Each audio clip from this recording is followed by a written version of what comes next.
Good afternoon. I'm Israeli government spokesperson Ilana Stein. This is day 115th of the October 7th war. Since last update, one soldier has fallen in action. Sergeant Major Reserves Eliran Yeger is remembered as a dedicated father by his wife and 2 children. His wife said in her eulogy, "You were so happy when Ethan was born. You loved being Ethan's dad. You will be missed so much by him." Who is going to play basketball with him? Who is going to make him pancakes on Saturday morning? Who is going to explain to him how planes fly? Gili, our daughter, who just recently learned to say dad, and you won't be able to see her grow and become an amazing person. The people of Israel thank Eliran for his service and will never forget him. We comfort his family and friends in their time of grief. Major Yeger's death brings the IDF death toll since October 7th to 557. The entire nation continues to cry, "Bring them all home now." The fate of the 136 hostages becomes more and more concerning with every minute that passes. There are young children and elderly grandparents suffering in the terror tunnels. There are sick people whom we still do not know if they have received the medicines that they require. There are women being held by sadistic rapist terrorists. And there are babies, Kfir and Ariel Bivas, 1 and 4-year-old. The trauma they have experienced for the past 115 days is unconscionable. Every heart in this country breaks for them and yearns for their safe and immediate return. We are doing everything in our power to rescue them from the Hamas terrorists as soon as possible.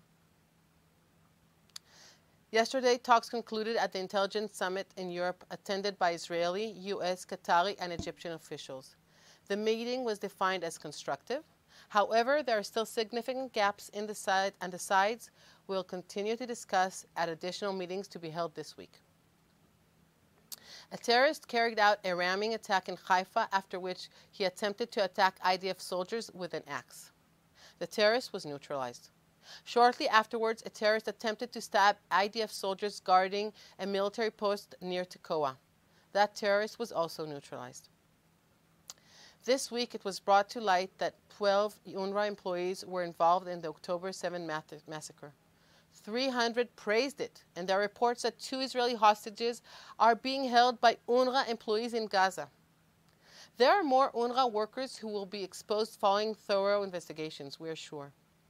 On Saturday, the Prime Minister repeated Israel's commitment to achieving all goals of war, eliminating Hamas, returning all of our hostages, and ensuring that Gaza never again constitute a threat to Israel. For years, the State of Israel produced evidence of radical jihadist teachings in UNRWA schools.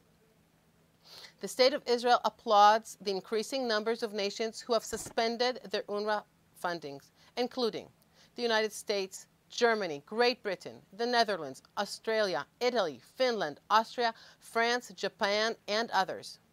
It's about time that foreign aid dollars stop ending up lining the pockets of violent terrorists. The people of Gaza deserve better. I echo the sentiments of the Minister of Defense, Yoav Gallant, who said that major changes need to take place so that the international efforts, funds, and humanitarian initiatives don't fuel Hamas terrorism and the murder of Israelis. Terrorism under the guise of humanitarian work is a disgrace to the UN and the principles it claims to represent. The UN Secretary General announced the initiation of an internal review of UNRWA's activities in the Gaza Strip. Kogat released exclusive footage of crowds of Gazans expressing anger over their plight, chanting, "Down with Hamas." Now an update regarding humanitarian aid entering Gaza. Kogat reported that yesterday 88 trucks came in carrying 470 tons of food, 440 tons of water, and 210 tons of medical supplies. Additionally, 2 tanks of fuels and 4 tanks of cooking gas were received. Israel has excess capacity to inspect aid trucks. To those calling for more aid to enter the Strip, the message is simple: send more. Inside Gaza, 12 bakeries are producing 2 million pita breads daily, and planning is taking place for the creation of more. Today, between 10 a.m. and 2 p.m., the IDF paused operations in al-Shabura neighborhood in Rafah to enable the movement of humanitarian aid. That's all the updates for today. I will take your questions. Joel Pollack from Breitbart News asks, does Israel intend to comply with the ICJ order? And if so, how will it deal with the issue of so-called statements inciting genocide? Israel abides to international law because we're a democratic country, and that is according to our liberal ethics. So we will continue to do so, and the ICJ, the fact that they asked us to do so, aligns with what we've been doing so far, so that is okay by us. And the rest of the things that we're still learning, and we will give the needed information in a few days. So that's regarding the court in Hague. The next question comes from Hannah Julian of the Jewish Press. She asks, security heads from Saudi Arabia, Jordan, Egypt and the Palestinian Authority met in Riyadh to discuss plans for the day after the war in Gaza. On the agenda was a proposal to form a new Palestinian government that would oversee Gaza. Do you have a comment? What we know for sure is that we must make sure that Gaza will not be a threat to Israelis.